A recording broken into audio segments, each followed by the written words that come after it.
Hey, if you're looking for the best Yamaha dirt bike for trail riding, keep on watching. I'm going to show you which trail bikes are best for you based on your size, your height, as well as your experience or the type of riding you'll be doing. First is the best Yamaha trail bikes for beginners or casual trail riders. This would be the TTR 50, 110, 125, and 230. The 50 and the 110 are both semi-automatic trail bikes for kids, so the 50 is good for 3 to 7 year olds, and the 110 is good for like 7 to 12 year olds that aren't ready for a clutch yet. The TTR 125 is a 125 air-cooled 4-stroke engine with a manual clutch. It's the perfect bike for teenagers or short adults, or if you just want something with a really low seat height but still want a manual clutch to learn on. It's very lightweight, easy to handle, very smooth power. Only like 7 horsepower, but still enough to have fun on the trails or just riding around the fields and property. Very low maintenance, and reliability is about as good as it gets. Then the TTR 230 is Yamaha's full-size trail bike that is great for beginners or casual riders. If you want something really low maintenance, it's electric start only, which most companies are getting rid of kickstart because you don't really need it. As long as the battery is properly charged, then most electric starts don't really have a problem. It's still carbureted, which I prefer fuel injection, but as long as you're using fuel without ethanol in it and you're riding every month, it's probably not going to be a problem with the carb getting dirty. The 230cc engine, very smooth, very predictable, very confident, inspiring, and the suspension is nice and soft and plush, which is great for learning on because it'll soak up those bumps and rocks and stuff at low speeds. Once you start riding over like 20 miles an hour, then it starts to get a little bit rough. Then moving on to kind of the intermediate trail enduro bikes. This would be the WR250F and WR450F.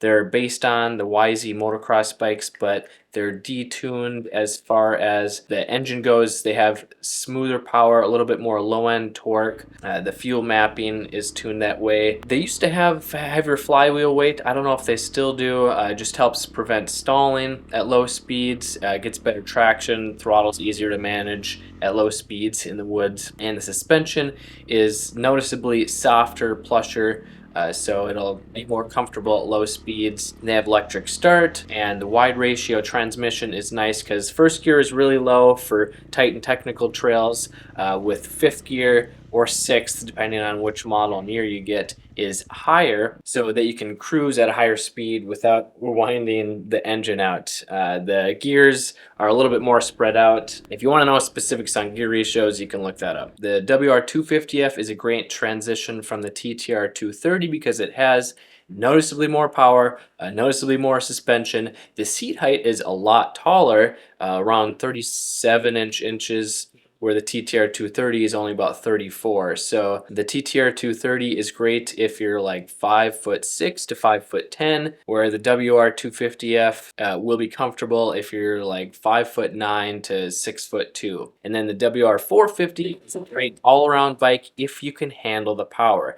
I never recommend a 450 for beginners to start out on just because it's way more power than you need and can handle, because all it takes is a little flick of the wrist and you're flying right into a tree. But if you're doing higher speeds or more open trails, not quite as tight and technical, and you like that extra low-end grunt, then the WR450 is a good choice. The Yamaha WRs are proven to be very reliable as long as you aren't bounced off the rev limiter, if you're changing oil regularly and keeping the air filter clean. Then moving on to the cross-country enduro race bikes. This would be the YZ125X, the YZ250X for the 2-strokes, and then the YZ250FX and YZ450FX for the 4-strokes. 125X is based on the YZ125 motocross bike. It just has the engine tuned a little bit smoother and softer, a little bit more low-end grunt, although not a ton because it's a 125. The suspension is a little bit plusher, and those are the main things that make it just a little bit more trail friendly. But it's great if you want a super lightweight, peppy race bike. If you like that 125 2-stroke, you like to slip the clutch and get that thing revving really high, and just want a really fun bike that's aggressive. The 250X 2-stroke, again, the engine, the pipe, the ECU, all the stuff that they did for tuning, make it just a little bit more smoother, a little bit more mellow, easier to manage in the woods or tight trails. The suspension is a little bit plusher, and I believe they have kickstands, but no electric start. No lights. They're just kind of bare bones. Yamaha just made them a little bit more trail friendly compared to the motocross bikes, so you don't have to convert them. YZ250FX is based on the YZ250F motocross bike. It's kind of in between the YZ250F and the WR250F, where it's more aggressive like the motocross bike, so the engine's a little bit snappier. It has the close ratio transmission, I believe, and there's no lights. It's almost as light as the motocross bike, and the suspension is noticeably stiffer than the WR. So it's a great choice if you're looking for a fun, aggressive track and trail bike, because it can handle a little bit of jumping and as well as higher speed trails with rougher terrain that's like whooped out, so good for like desert. Although if you want really high speed, you're going to want to change the gearing. Then the YZ450FX, most people don't need that much power, but if you need mega power to ride in the sand or do a lot of hill climbs or high speed riding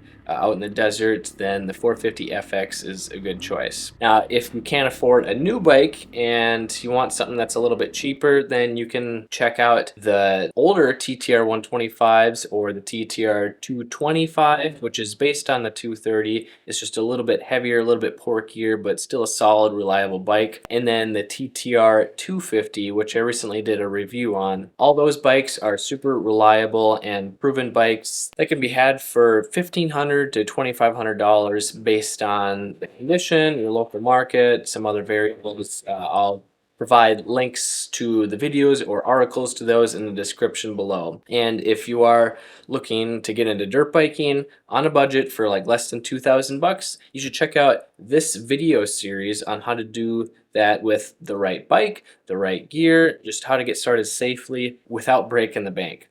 I'm Kelly Fagan from MX Hideout. Ride safe, have fun.